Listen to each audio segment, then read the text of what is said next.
Robert Vassoyant, bonjour. Bonjour. Merci d'être avec nous aujourd'hui. Vous êtes le directeur général de Cisco France. Suite au discours de Manuel Valls hier, qu'est-ce qu'un patron comme vous d'une filiale d'une entreprise américaine a pensé de ce discours? Ça fait plaisir, une déclaration d'amour. C'est très rassurant. Moi, j'ai pensé que c'était une confirmation de cap, un cap qui partait déjà dans la bonne direction, mais qui manquait de cohérence. Et donc, c'est une confirmation éclatante, agréable. Maintenant, un petit peu comme tous mes collègues, on attend les actes.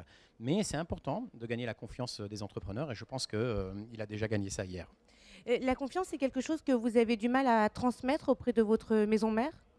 Vous savez, quand vous dirigez une filiale dans une multinationale, surtout une grande filiale comme la France, c'est vrai que vous êtes tous les jours comparé au reste du monde. Donc nous, on le voit, le benchmark au quotidien. On est tous les jours challengés, etc., par rapport à nos collègues. Et les contraintes apparaissent, elles jaillissent.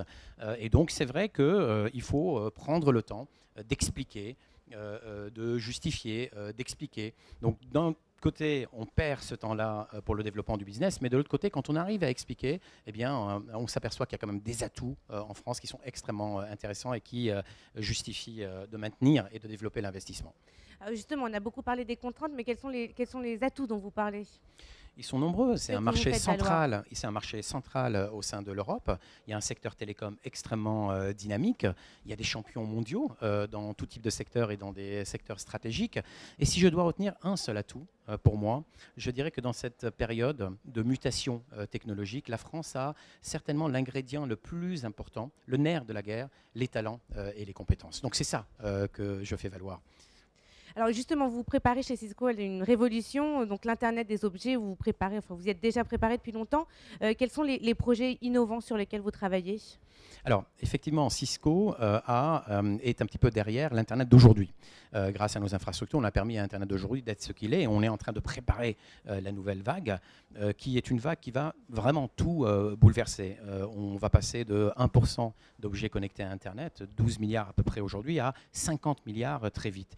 Et tous les secteurs vont être concernés, parce que tous les objets de notre environnement vont transmettre des données, vont devenir intelligents, on va pouvoir les utiliser de manière plus efficace.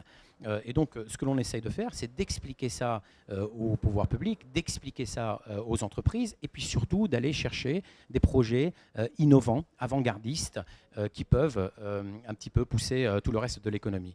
Par exemple, dans les villes, avec l'exemple de Nice, le premier boulevard connecté s'est fait ici, en France, dans le domaine de la santé, dans le domaine des transports. La voiture connectée, c'est déjà une réalité. Les bâtiments intelligents, c'est déjà une réalité. Donc c'est ça qu'on essaie de pousser. Quand on parle d'Internet des objets, on est obligé de penser à la sécurisation des données. Est-ce que Bien c'est sûr. aussi comment est-ce que vous procédez justement pour garantir la sécurisation des données? Et on travaille avec le régulateur, avec les pouvoirs publics. On réfléchit à toutes les solutions techniques qui vont permettre de sécuriser ce déluge de données auquel on va assister. On travaille aussi sur les solutions juridiques possibles et souhaitables. Et je pense qu'il faut encadrer. Parce que si on n'encadre pas, on risque de créer de la défiance face à cette déferlante qui va avoir lieu sur des sujets parfois non stratégiques, mais sur des sujets stratégiques, quand on parle de la santé, par exemple, quand on parle de la ville. Mais je dirais, il faut encadrer, mais en même temps, il faut trouver le bon équilibre et faire confiance aux entrepreneurs et à leur sens des responsabilités, parce que ce qui permettra à la France de se distinguer dans cette révolution, c'est la capacité à trouver cet équilibre. On parle beaucoup de compétitivité, on parle de compétitivité sur les coûts, sur la fiscalité. La compétitivité de demain, elle passe aussi par notre capacité en tant que pays à trouver le bon équilibre sur des sujets stratégiques comme celui-là. Merci beaucoup, Robert Vassoyant. Merci. À bientôt.